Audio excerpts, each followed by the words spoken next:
All right. Hope that was not too loud. We are back again. Today we are talking about buying expensive retro games, Exhibit A. This is a very intimidating process for a lot of new retro gamers and even a lot of more experienced retro gamers because money is not a infinite thing. It is a very finite thing, in fact. And a lot of people are very cautious about how they spend their money, especially if you have those weird little silly things like families or homes that you want to make sure you're supporting correctly. Sometimes it's really, really hard to justify the amount of money that it would take to purchase some of these things. So I want to break down the process on what it's like to buy an expensive game, how to make it a little easier on yourself, and what are some avenues you can take to ease the burden. Naturally, a few disclaimers before we really start. One is that expensive to you and expensive to me are going to be two different things. To you, it might be $20. To me, it might be $300 or something along those lines. Some people may look at a game like Kuon, which is $1,200 CIB, and they may say, that's chump change. That's great, right? But I'm going to try to work this video in a way that gives some flexibility so that it's more about the techniques and less about the actual raw dollar amount, right? But do understand that the lower you go, the less need you'll have for some of these haggling techniques. If the game is 20 bucks, to me, that's a little different than a $400 game in terms of what you can and can't ask for. Also, be financially responsible. This video is not me saying go out and blow all your money on cool retro games. That's fun, yes. It's also really irresponsible. You know your money, you know your pocketbook. I don't know those things. I need you to be a responsible purchaser, please and thank you. If you can't buy two of it, then you probably shouldn't buy it at all. All right. So you think you're ready, you want to go and you want to make a move and you want to buy a really expensive item for you in retro gaming. First thing you need to do is you need to know the price. Obviously, this is pretty straightforward, right? But what I want you to do is don't just go by price charting. Price charting is a great website. You should be using it. But you also have to go by eBay last sold. You need to compare those two things. The problem with price charting is it's an aggregate, which means it's picking up all different kinds of purchases, which means that it's not always the most accurate. And what you're going to see on price charting might differ from what people are actually paying for it. The most consistent way to see what people are paying is to look at last sold. It also gives you kind of an idea of like, okay, condition wise, how much is a mint copy going for versus a used copy versus a gross destroyed copy. That's helpful too. Use both of these things, compare them, keep them in your bank, take screenshots if you need to. Something else you got to do as well is you need to verify authenticity. There we go. Authenticity is becoming a big problem in the retro gaming space because fakes are getting to look pretty good. I have a fake copy of Pokemon Emerald, not here, but at my office at work, that I keep for decoration. And at a glance, you can't tell the difference between a fake and a real game. Sometimes you do. Sometimes you see some really obvious fakes. But a lot of times, you have to actually open the cartridge and look at the PCB to tell that it is real. You need to figure out how to verify your games. Now, if this is an intimidating process for you or you want to second guess yourself, there are resources online that will help you.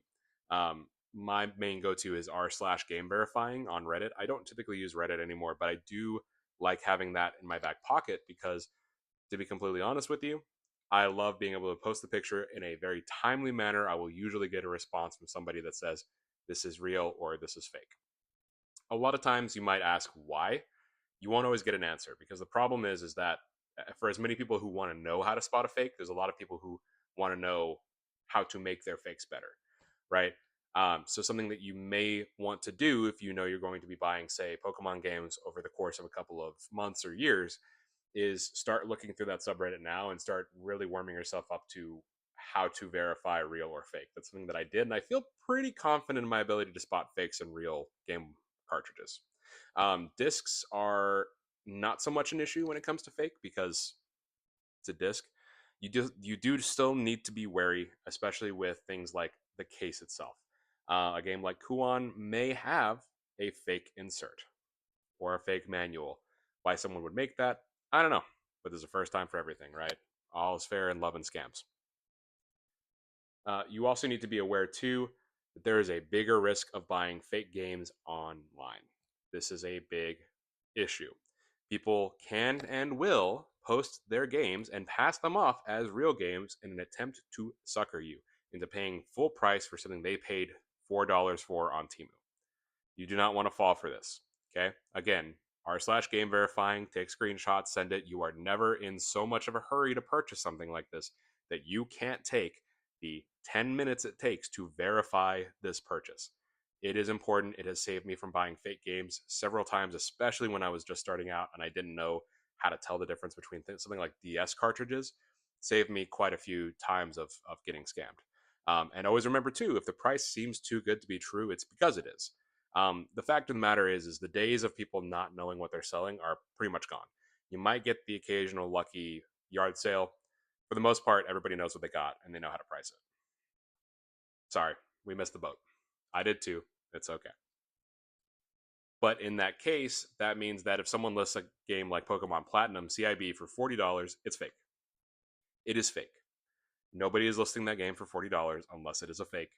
Nobody is doing that out of the kindness of their heart. There's not some dumb uh, European who's like, I don't know how to price this, so I'm just going to list it for $40. That's not going to happen. No, it's not. Usually, if it's being listed online, it is either the real item being listed at its market price or it is a total fake, and they're just counting on you being too in a hurry to jump on the price to realize what it is you're purchasing. You also, this is very important. This is very, very, very, very important. Read the description every single time. Do not skip that description. You want to know why?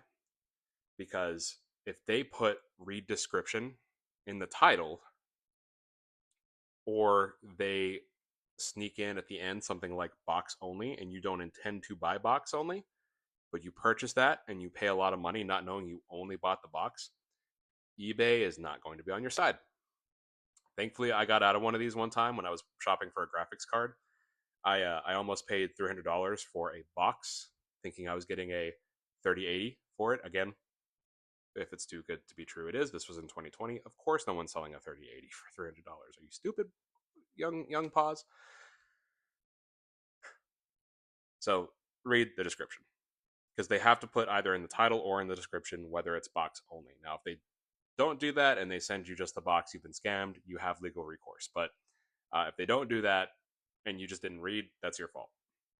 Please read. Please, please, please, please, please read. All right.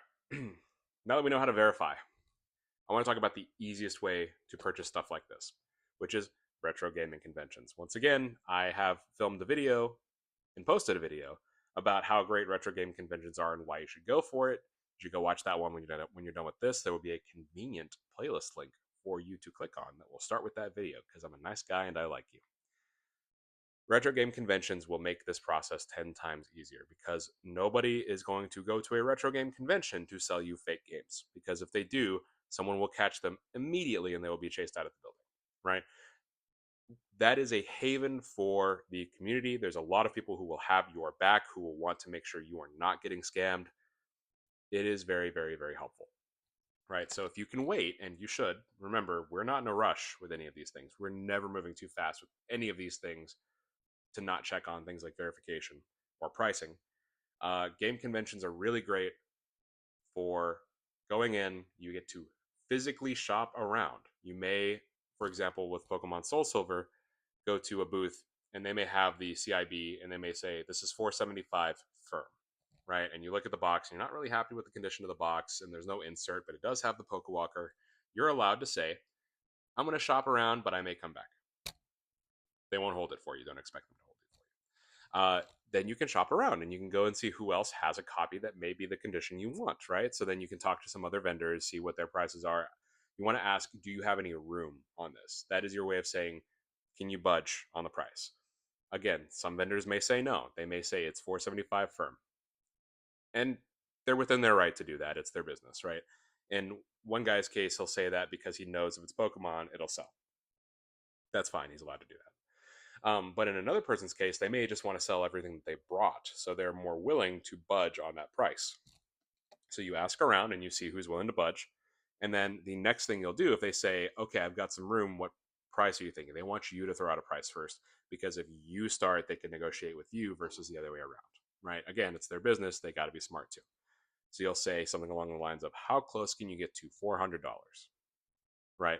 Because that's my, like, I can run away with this price. That's what I really, really, really want. And then they'll counteroffer. Okay, I can do 440. And then you can counteroffer and you can say something like 430 cash. Cash is very important. And if they like that and they agree to it, very nice. You just got a very nice copy of Soul Silver for $430. Very nice, very nice. This is the one I've had for a long time. Don't worry about it. So, all that said, cash, very important as well. This is a little hack. When you go to these conventions, pull some cash. Cash is king. Cash is not taxed, and there is, well, it's taxed differently. I don't know the actual ins and outs of it. So IRS, I'm dumb. Don't listen to me. But there's also no processing fee. Credit cards have a processing fee. Cash does not. Cash is just give and take. So if you can withdraw cash for a big purchase, you should. Um, where do you get all this cash from? Well, you should save your money. Seriously. This is such an old, antiquated belief, but people forget that you can just not spend money and save it. We live in the world of Klarna these days, where you can basically purchase whatever you want at any given time you want, and you just pay in smaller increments, of course, with interest. But you don't have to do that, especially because if you're at a retro game convention, sorry, Jimmy's Cards and Games doesn't take Klarna. You know, they want cash. They came to this thing with cash. So what you can do, especially because if you're going to do it at a convention, which don't happen all that often, you save your money. Do not use Klarna. Do not rush. And if you need to save on some of your other purchases, do that. Um, or if you want to work like a side hustle of some kind, if you want to, like, I don't know, donate plasma. I'm not saying you should. I'm not saying, oh yeah, it's an easy way. I'm just saying that's something you could do. I hate donating plasma. I never want to do it again. But hey, it worked to get me through some harder times. I could feel it in my vein right now. I don't like it. Save your money. Don't forget you can do that, right? Because the beauty thing about retro gaming, and I've talked about this before, is it is on your schedule. If you don't want to spend $400 right away, you don't have to. You can save your money. Or if you think, I'll do that purchase at some point, then you wait, right? But you are not in a FOMO position here. You are not missing out on these games because this is a 16-year-old game. You've probably already played it if you want it. You know, I played this when it came out. Um, you're not missing anything. I promise you. Just wait. Just save. Go to a convention where it's safe. Make some friends. Do a little haggling. Mind your manners. Say please and thank you. Do a handshake. These are all important things. These are people too. And then enjoy the fruits of your labor, right?